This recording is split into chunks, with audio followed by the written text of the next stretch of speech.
Ceturtā studijas skatītāja Imanta Vidzemes slimnīcā nonāca lieldienu laikā ar neciešamām vēdersāpēm, un mediķi viņu nosauca par simulanti.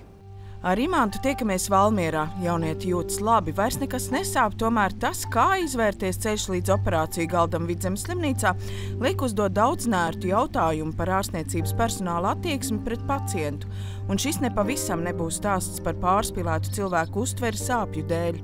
Man sāk sāpēt vēders no rīta diezgan agri, ap 3, un tad līdz 7 es mocījos.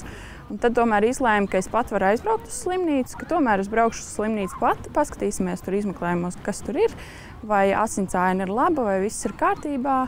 Un no rīta es ap 8 biju jau slimnīcā, un 10 jau man izrakstīja, un slēdziens bija, ka tas ir gastrīts. Imantai izrakstīta medikamenti, un viņa mierīgu sirdi devusies mājās, turklāt cītīgi pildījusi mediķu rekomendācijas. Līdz sāpes atgriezušās ar dubultu spēku, ģimenē lēmuši jāsauc neatliekamā medicīniskā palīdzība. Tā brigāde teica, ka tas ir 100% apendicīts, ka būs jāgriež ārā. Bija jau 9 vakarā, kad neatliekamā medicīniskā palīdzība jaunieti ar neciešamām vēdersāpēm nogādājusi uzņemšanas nodaļā. Taču tur gaidītās palīdzības vietā viņa esot saņēmusi nievājošu un pat pazemojošu attieksmi. Pienāca pie manas māsiņa un teica, ko tu vispār šeit dari? Taču no rīta bija, mēs jau visus norādījumus tev devām, kas ir jādara. Un bez mazai, ko es tur daru?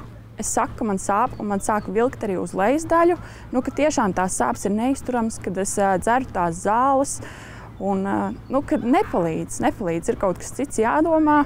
Un es domāju, ka jāsaka, varbūt ultrasonogrāfiju var uztaisīt.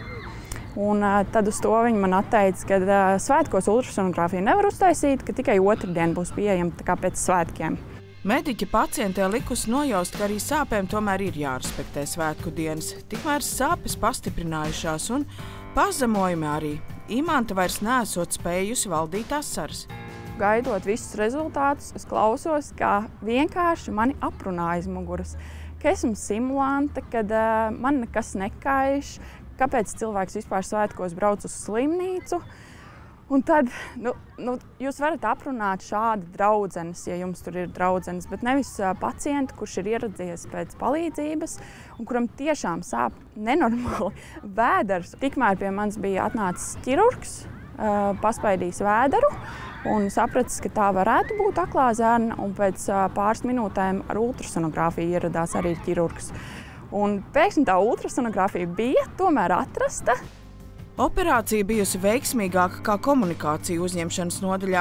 Imanta par piedzīvoto nolēma neklusēt, uzrakstīja iesniegumu Vidzemes slimnīcas vadībai, kā arī veselības inspekcijai.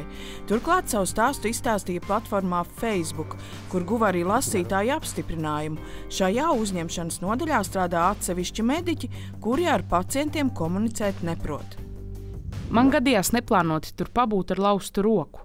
Viss notiek bez komunikācijas ar pacientiem. Pēc 3 stundām atļāvos pajautāt, kas man ar roku, un atbildē māsiņu uzreja, lai gaidot. Viņiem daudz darba.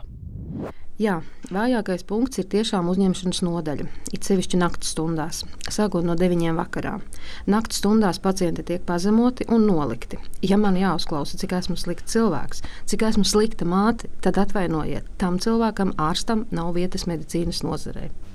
Vidzemes slimnīcā norāda, ka uzņemšanas nodaļā katru dienu palīdzība nepieciešama vismaz 80 cilvēkiem. Šādu incidentu gadījumos, kādu piedzīvojas Imanta, slimnīcas vadība var juridiski reaģēt tad, ja ir saņemts oficiāls iesniegums. Balstoties uz šo iesniegumu, mums bija arī juridiskas tiesības prasīt šim medicīniskam personālam paskaidrojumu par to, kāpēc šāda komunikācija ir notikusi. Konkrētā medicīnas māsa izteica nožēlu, bet viņa arī tajā dienā bija pacientē jau atvainojusies.